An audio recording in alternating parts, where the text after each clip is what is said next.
c'est peut-être pas nécessaire, mais je le fais quand même. Je vous rappelle de bien vouloir prendre en compte l'état de notre témoin. Je vous interromprai si, à mon avis, on va au-delà de l'acceptable. Je vous remercie.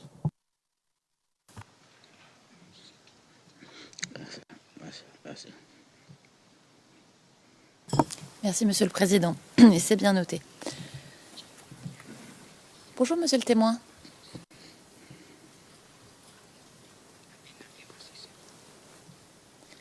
Alors, je m'appelle Jennifer Naouri et c'est moi qui vais vous poser des questions maintenant au nom de l'équipe de défense de Laurent Gbagbo, d'accord?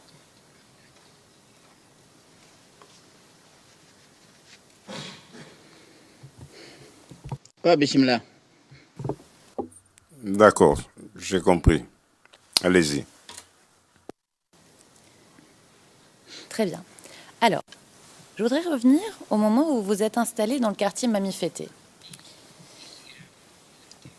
Alors, pouvez-vous nous dire avec qui vous vous êtes installé dans le quartier?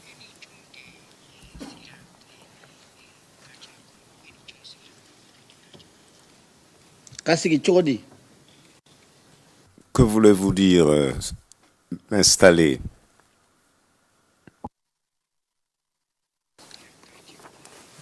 Dans votre déclaration que vous avez donnée aux enquêteurs du procureur, vous dites, et je vais vous citer, d'accord?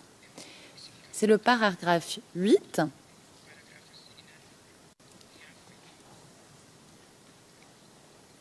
J'ai fondé le quartier Mamifété. Ma famille est la première à s'y être installée. À l'époque, il y a de cela plus de 22 ans, je vivais avec ma famille dans un quartier qu'on appelait Odiéné Koulani. Ce quartier a été démoli par la municipalité et on nous a demandé de nous installer dans un nouveau quartier. La population d'Odiéné Koulani refusait de s'y installer car on disait que ce nouveau quartier était occupé par les bandits. J'ai été le seul à accepter de m'installer dans ce nouveau quartier qui, à l'époque, n'avait pas encore de nom. Fin de citation. Et moi, je vous demande, monsieur le témoin, quand vous avez... Déjà, alors, est-ce que vous vous souvenez avoir dit ça et est-ce que c'est correct? Ce que je viens de vous lire.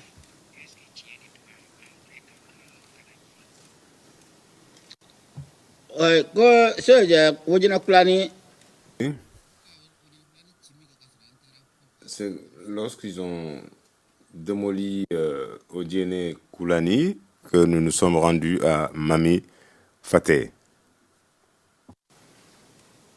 Très bien. Alors, ma question, c'est avec qui vous vous êtes rendu à Mamifété? Avec votre femme, avec vos enfants? Combien vous étiez? Expliquez-nous.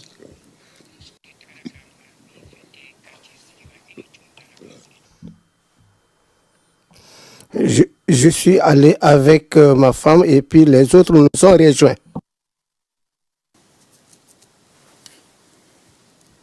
D'accord. Alors, avec une femme ou plusieurs femmes, monsieur le témoin?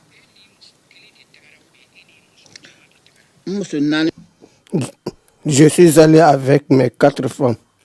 Alors, lorsqu'on a démoli les endroits, il n'y avait pas d'autres endroits. Nous sommes allés nous installer à Mamifété. D'accord. Et vos enfants sont venus avec vous aussi, n'est-ce pas?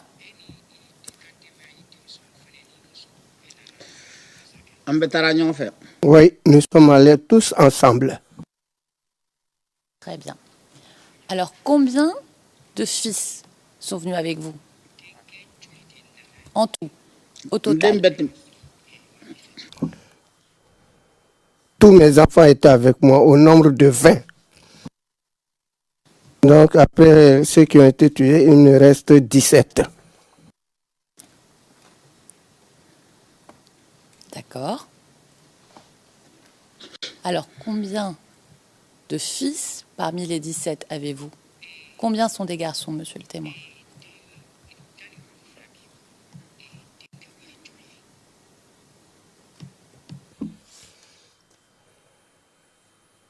9 garçons.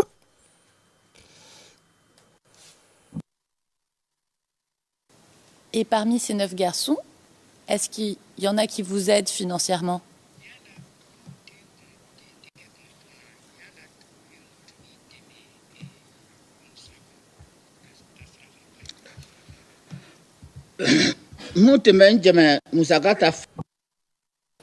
Voilà, ceux qui m'aidaient financièrement, ce sont ces deux-là qui sont décédés. D'autres sont décédés à la suite des maladies. Donc, 2 sont morts pendant la guerre avec leur cousin Adama Kone. Ces 3-là étaient vraiment tout pour moi. Ils me donnaient à manger. Ils s'occupaient même des enfants pour qu'ils aillent à l'école. D'accord, monsieur le témoin, ça c'est très clair. Alors ma question est un peu différente. Si, à part ces 2 fils-là, d'autres fils vous aidaient justement à vous occuper des enfants, avec les frais financiers, est-ce qu'il y avait que ces 2 fils-là ou est-ce qu'il y avait aussi d'autres fils qui vous aidaient, pardon?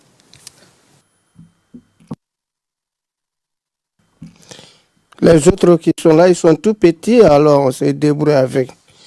Il y a 2 qui n'ont pas pu aller à l'école. Peut-être après, ici, je vais me débrouiller à les faire inscrire parce qu'ils n'ont pas l'âge d'aller travailler et de gagner de l'argent.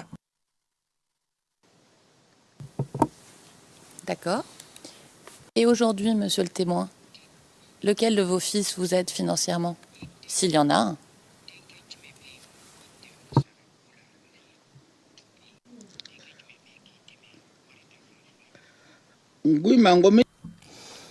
Ceux qui m'aidaient financièrement sont décédés. Ceux qui sont là, ils ont fini, ils ont terminé leurs études, ils sont à chômage. Comment est-ce qu'ils vont m'aider? Moi aussi, ils sont grands. Ceux qui te supportent, s'ils ne sont pas là, c'est à moi que je suis redevenu jeune pour travailler, pour suivre. Si vous n'avez pas de support, vous êtes obligé de travailler. Si vous n'avez pas quelqu'un, même la vieillesse ne vous empêche pas de vous reposer.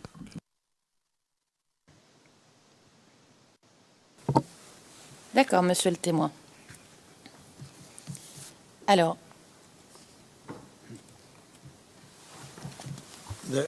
Just one. Le président, un éclaircissement. La ligne 25, page 54, on dit, ceux qui sont restés, ils ont fini leur fils. Ça n'a aucun sens. Ils ont fini quoi? Ça doit être school, l'école. Je n'ai pas la transcription en français. Monsieur Ledy, la transcription en français parle d'études. Président, je vous remercie. Maître Naouri.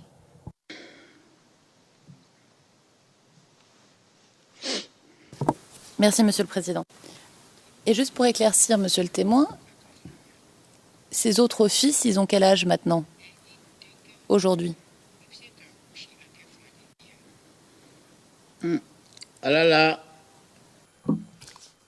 Vraiment, je ne sais pas lire et je ne peux pas trouver actuellement leur âge parce qu'ici, on ne peut pas mentir.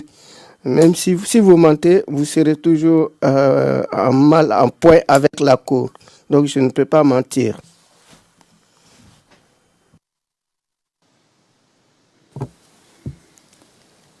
Est-ce qu'ils sont mariés?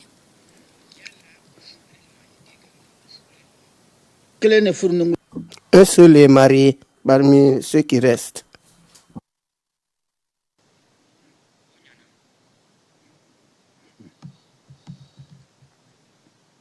D'accord, monsieur le témoin. Alors, maintenant qu'on a compris ça, comment vous faites pour subvenir à vos besoins?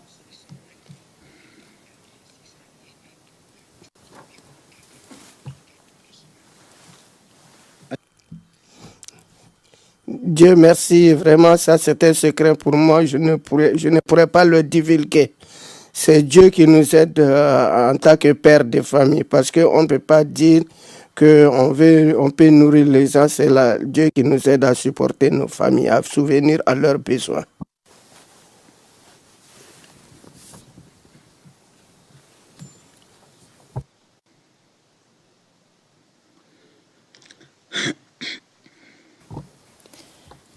D'accord, monsieur le témoin.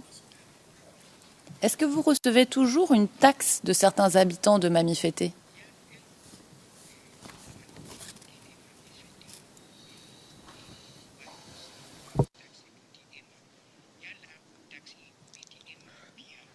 Koka Moudima, Maomé, Je n'ai pas bien compris, qu'est-ce qu'on me donne? Je vais vous citer votre ka déclaration. taxi Dima Chorodi. Quel genre de taxes on me donne?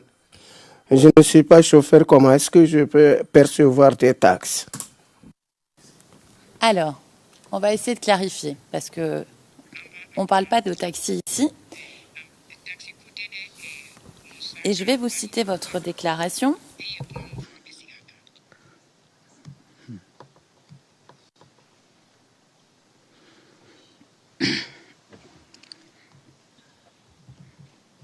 Au paragraphe 14, vous dites, et je lis, « Je ne reçois aucune rémunération des autorités pour ce travail en tant que chef central de quartier, car c'est la population qui m'a choisi et non pas les autorités.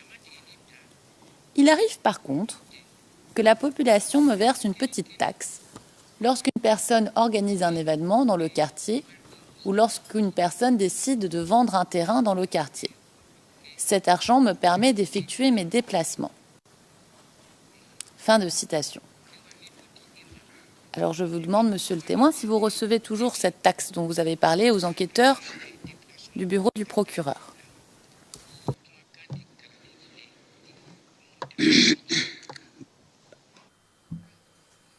Merci beaucoup. Ce qu'il a dit là, si on est le chef, si quelqu'un a besoin de vous, il doit payer un certain petit droit. Ce droit-là, ça fait 1000 francs, soit 1000 francs ou 1500 francs.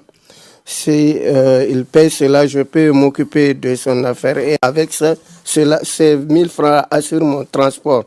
Sinon, ça ne m'aide pas à nourrir ma famille. C'est mon transport pour m'occuper des affaires des autres. La personne qui t'envoie en commission doit vraiment te donner le transport.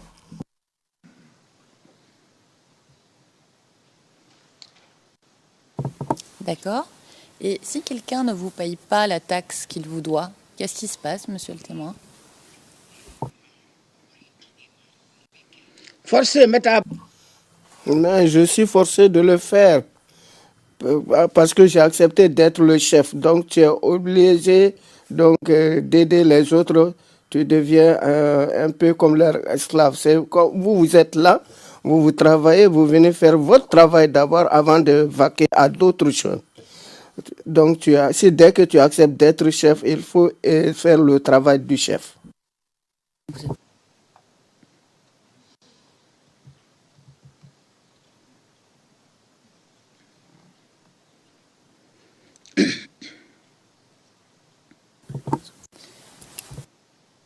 D'accord, monsieur le témoin. Alors, je vous repose quand même la question. Qu'est-ce qui se passe si les personnes ne vous payent pas, vous, en tant que chef?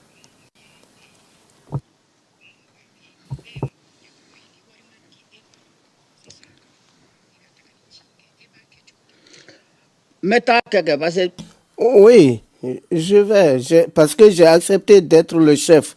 Donc, tu es au service de la population. Donc, si quelqu'un a le transport, il me le donne, mais s'il ne me paye pas, je fais le travail comme cela se doit, et voilà les bénéfices.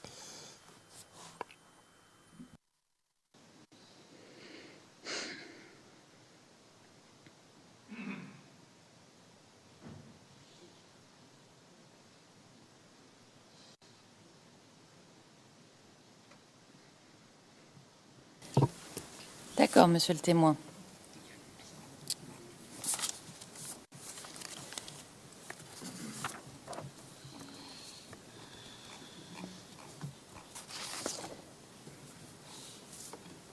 Alors, monsieur le témoin, est-ce que vous avez dû vous inscrire auprès de la mairie de Yupougo en tant que chef central du quartier?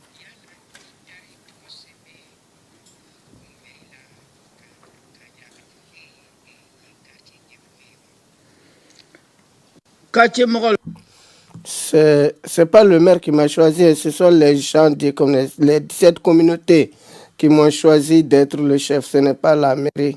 Lorsqu'il y a un problème, je viens informer la mairie de ce qui se passe. Je suis le chef au service de la population.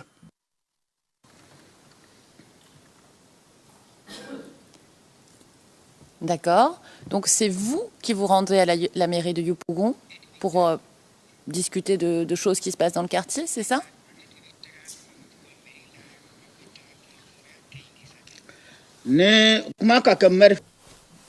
Quand le maire a des informations, c'est le chef qu'on appelle donc pour nous donner l'information et nous revenons pour informer la population. Voilà ce que nous leur informons en disant voilà ce que le maire nous a dit à vous transmettre. D'accord. Donc vous avez parlé directement avec le maire de Yupougon, c'est ça?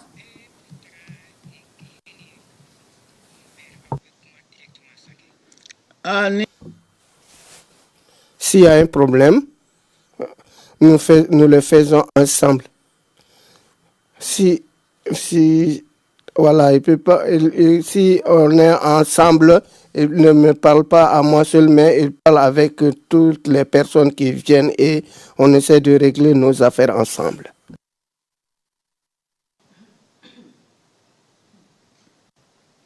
D'accord. Donc vous, personnellement, vous n'avez jamais eu de rendez-vous en tête-à-tête avec le maire de Yupougon?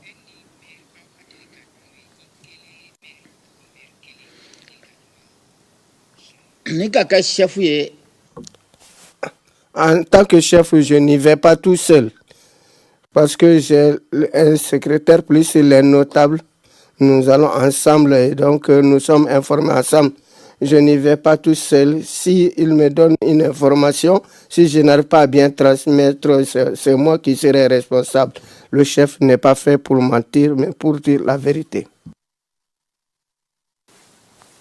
D'accord. Et quel type de message on vous demandait de faire passer, monsieur le témoin?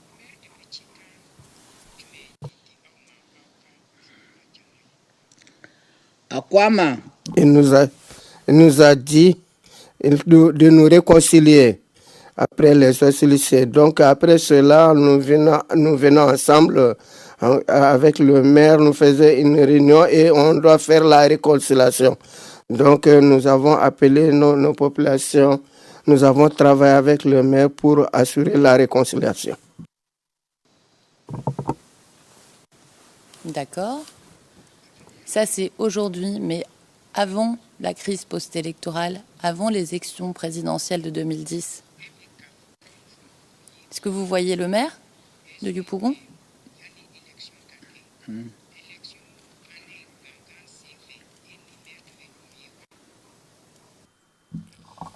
Non, chacun se cherchait, le maire se cherchait, qui va voir qui alors?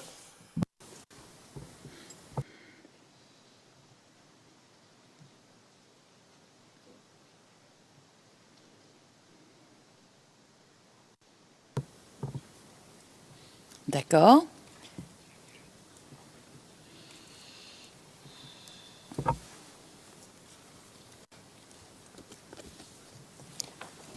Alors, est-ce que, par exemple, pendant la période de la campagne électorale, vous faisiez passer des messages à la population?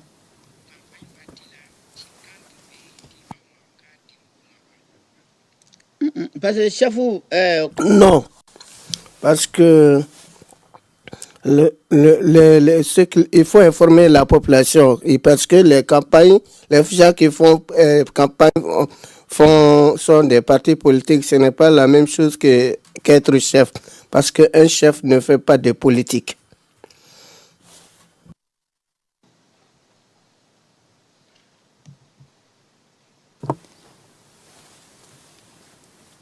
Et la population, elle ne venait pas vous voir pour vous demander des conseils, par exemple, pendant la période des élections, comment il fallait voter, où il fallait se rendre. Est-ce que vous donniez, vous, ces informations en tant que chef?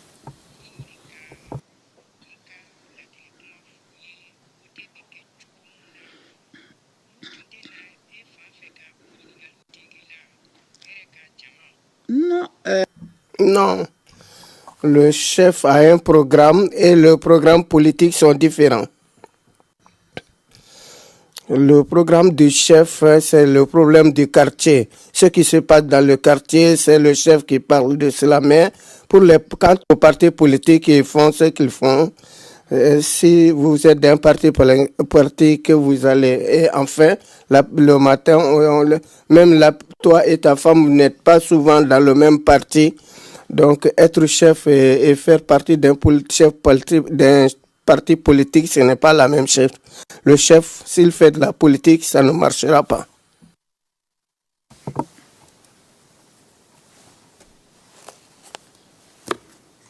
Mais monsieur le témoin, les chefs traditionnels jouent un rôle important lors de la campagne électorale.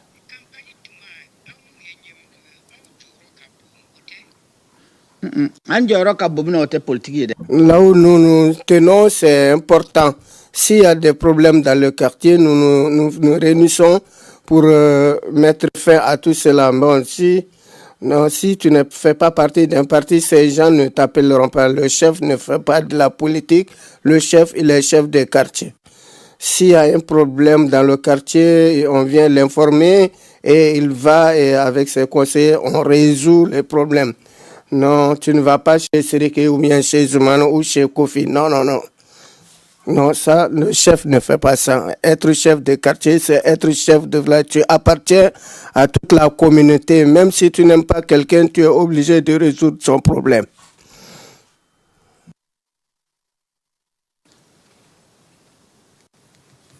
D'accord.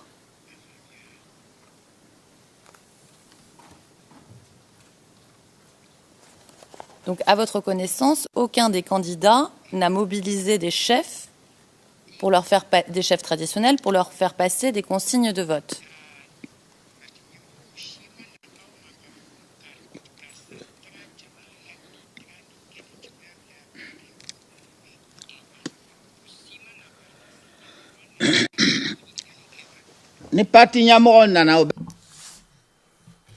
Voilà, donc les partis politiques s'adressent à leur secrétaire général qui se trouve dans tous les endroits. Et c'est le secrétaire général qui parle à son groupe et ils font leur réunion politique. Ils font tout ensemble. Donc s'il y a eu des discussions, ils viennent voir le chef. Il y a eu quelques différends. Donc je voudrais que tu interviennes pour que nous réconcilions.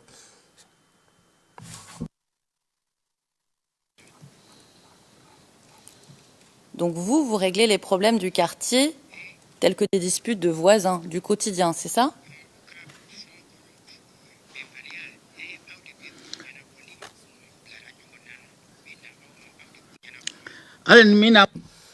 Même si quelqu'un a des problèmes avec sa femme, nous essayons de les réconcilier. Or, si quelqu'un fait quelque chose de mal, au lieu d'amener à la police, nous essayons de résoudre le différend. Quand on n'a pas pu, on appelle tous les comités et on essaie de résoudre le différend avant d'envoyer les gens à la police.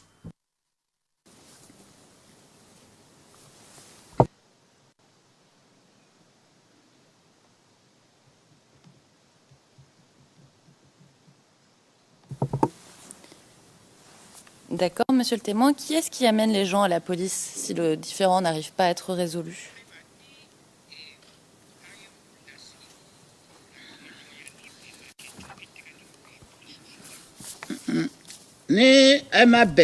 Si on n'arrive pas à résoudre les différends, comme vous n'avez pas accepté ce que je vous demande, donc faites comme vous voulez.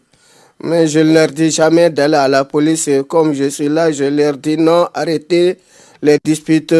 S'ils n'arrivent pas à se réconcilier, donc faites ce que vous voulez. On ne dira pas que le chef n'a pas travaillé. D'accord, monsieur le témoin.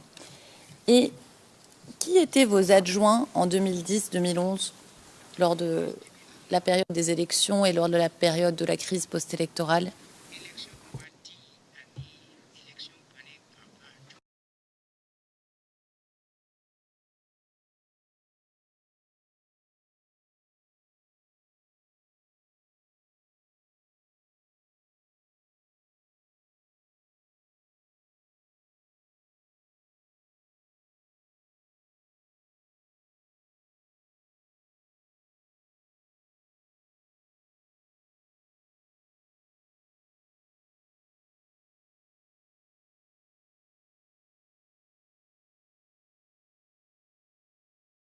Je ne peux pas dire le nom de tout le monde, mais je peux en citer quelques. Mon premier adjoint, c'est Akakou, le deuxième adjoint, Koulibaly Gaussou. Mon secrétaire, Dosso Adama.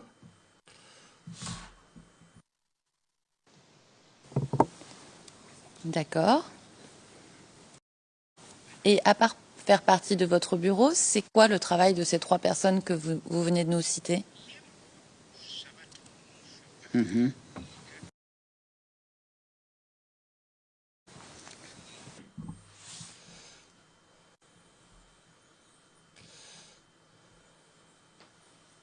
On n'a pas autre chose à faire. Ils sont là. Ils sont là pour me donner des conseils lorsqu'il y a un problème. Chacun peut se tromper, même le chef se trompe.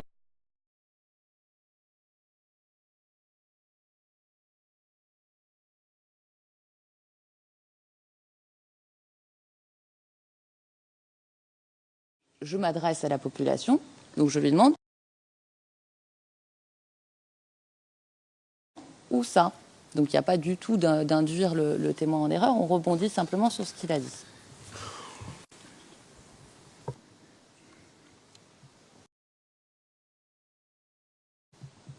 Yeah. Go ahead, but let's go to some point. Le président, allez-y, mais bon, essayez d'arriver à quelque chose qui ait quelques significations dans le cadre de ce procès, parce que jusqu'à maintenant, nous ne nous concentrons sur rien de particulièrement pertinent pour ce procès. C'est noté, merci Monsieur le Président. Alors Monsieur le témoin, vous venez de dire, concernant la mosquée, la grande mosquée, vous ne faisiez pas passer de message. Et je voudrais vous lire le paragraphe 20 de votre attestation.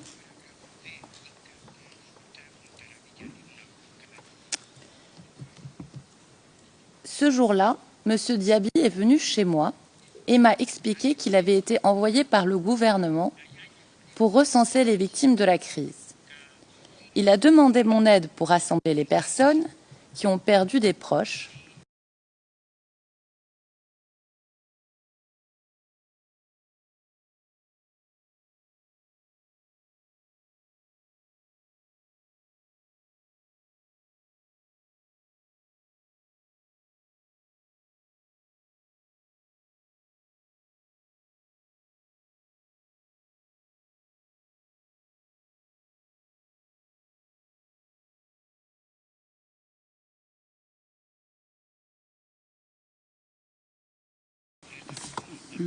Oui. Parce que avec Akumanya, Oui. Si Diaby vient nous donner un programme, quand j'informe mon secrétaire, il doit informer toutes les populations. Donc le secrétaire doit propager l'information. Certaines sont à l'église, certaines sont à la mosquée, ils ont été victimes. Donc le secrétaire les informe donc, et ils font tout pour informer les autres secteurs de la population. D'accord, monsieur le témoin, mais dans votre attestation, là, que vous avez...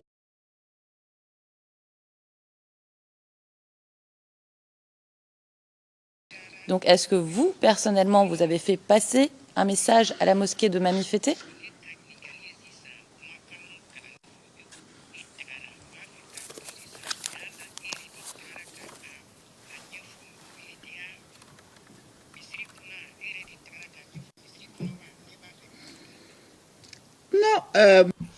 non, Non, j'ai eu le message. Lorsque j'ai un message, j'ai quelqu'un qui va informer les autres. Donc, il va dire ce que j'ai dit. C'est moi c'est mon envoyé. Donc, il va informer les autres. Et de là, donc, si tu n'envoies pas quelqu'un à faire, si je n'envoie pas le secrétaire faire quelque chose, il ne pourra pas le faire de son propre gré. On appelle les victimes qui sont à l'église ou dans les mosquées, voilà. Merci, monsieur le témoin. Monsieur le Président, j'en ai fini pour ce thème et je vois l'heure, donc je suis dans vos...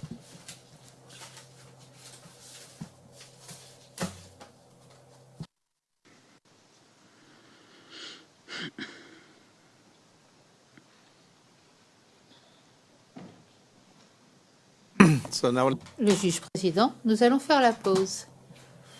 C'est la pause déjeuner. Nous reprendrons à 14h30 et nous poursuivrons l'interrogatoire. Je vous remercie. Cette audience est suspendue.